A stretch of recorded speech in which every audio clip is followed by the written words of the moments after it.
জামাতের কি টাকা পয়সার অভাব আছে? তাদের প্রত্যেকটা কর্মীর পকেট হচ্ছে জামাতের ব্যাংক। তারা প্রত্যেক মাসেই আনন্দ দেয়। এটা দেয় তারা জিহাদ ফি সাবিলিল্লাহ নিয়ত নিয়ে। জিহাদ ফি সাবিলিল্লাহ মানে যুদ্ধ করা না, আল্লাহর পথে চেষ্টা করা, খরচ করা। আচ্ছা, কোরআন শরীফের পরিষ্কার ভাষায় বলছে যারা জানমাল দিয়ে যুদ্ধ করতে বলছে, জানমাল দিয়ে ইসলামের জন্য কাজ করতে বলছে। মানে জামাতের একদম রুট লেভেলের প্রত্যেকটা কর্মী জামাতকে হচ্ছে যারা কাজ করে না কিন্তু এই তার রোজগারের একটা অংশ আল্লাহর পথে খরচ করতে হবে। মিম্মা রাযাকনাহুম ইউনফিকুন, সূরা বাকারার শুরুতেই বলছে যে এই কিতাব মানে তাদের এই কিতাবের দ্বারা তারা উপকৃত হবে যারা তাদের শর্ত হচ্ছে যারা তার রিজিক থেকে দান করে। আচ্ছা আচ্ছা আচ্ছা, তার রিজিক থেকে দান করে।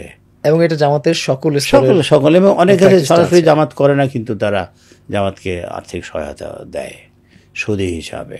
জি, আসলে আমি একটু জানতে চাই, আপনি যেহেতু সংসদ নির্বাচন করছেন এবং সংসদ নির্বাচন কোন পদ্ধতিতে হবে এটি নিয়ে প্রচুর কথা আছে, আলোচনা আছে এবং এটি নিয়ে অনেক বিশ্লেষণও হচ্ছে, এবং এটি নিয়ে সংস্কার কার্যক্রম কিভাবে পরিচালিত হবে সেটি নিয়েও আমাদের সংস্কার কমিশন থেকে শুরু করে বিভিন্ন বোদ্ধামহল কথা বলছে।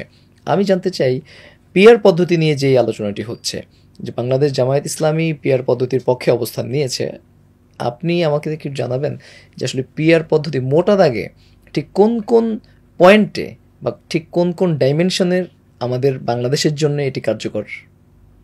আমি বলি, আমাদের বিগত কয়েক বছরের যে নির্বাচনের অভিজ্ঞতা তাতে দেখা যায় যে একটা দল 35%, 40% বা 45% ভোট পেয়ে সরকার গঠন করছে, কিন্তু বাকি যে 60-65% লোক তারাও তো ভোট দিয়েছে, তারা কিন্তু সরকারের বাইরে থেকে যাচ্ছে, তাদের ভোটের কোনো মূল্যায়ন হচ্ছে না। ইভেন কিছু কিছু ক্ষেত্রে দেখা যাচ্ছে যে 49% ভোট পেয়ে অনেক আসন পেয়েছে। আচ্ছা, এবং অনেক আসন পেয়ে তারা এই যেভাবে খুশি সেইভাবে দেশকে পরিচালনা করছে, সংবিধানকে সংশোধন করেছে। এবং এভাবেই তো মানে আমাদের দেশে আমাদের ঘাড়ের উপরে একটা স্বৈরাচারী শাসক চেপে বসেছিল। তো যদি পিআর পদ্ধতি হয় তাহলে সব রাজনৈতিক দলের একটা প্রতিনিধিত্ব থাকবে সংসদে, তখন এককভাবে কোনো দলে স্বৈরাচার হওয়ার কোনো সুযোগ থাকবে না। কিন্তু দুইটা কক্ষে প্রত্যেকটা ভোটের মূল্যায়ন হবে।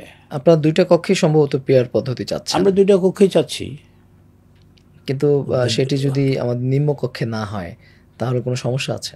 না, নিম্ন কক্ষে না হলেও চলবে। যদি উচ্চ কক্ষে হয় তাহলে একটা ভেটিংয়ের আয়োজন থাকলো। আচ্ছা, এখান থেকে একটা আইন পাশ হলো, সেটা উচ্চ কক্ষে যে ভেটিং হবে, সেটা যদি উচ্চকক্ষ মনে করে যে এটা দেশের জন্য মঙ্গলজনক হবে না, সেটা ফেরত দিতে পারে, সেটা সংশোধন হতে পারে। আর যদি পিআর প্রথা প্রয়োজন, অনেক দেশ আছে। এবং এখনো যে রাজনৈতিক দলগুলো সংলাপে বসেছিল, আমার জানা মতে 31টা রাজনৈতিক দল ও জাতীয় ঐকমত্য কমিশনের সংলাপে বসেছিল, তার মধ্যে 25টা রাজনৈতিক দল কিন্তু পিআরের পক্ষে মতামত দিয়েছে। আচ্ছা, এবং আমি যতটুকু জানি সরকারও অন্তত পক্ষে ঐকমত্য কমিশন এবং সরকার অন্তত পক্ষে উচ্চকক্ষে পিআর পদ্ধতি চায়।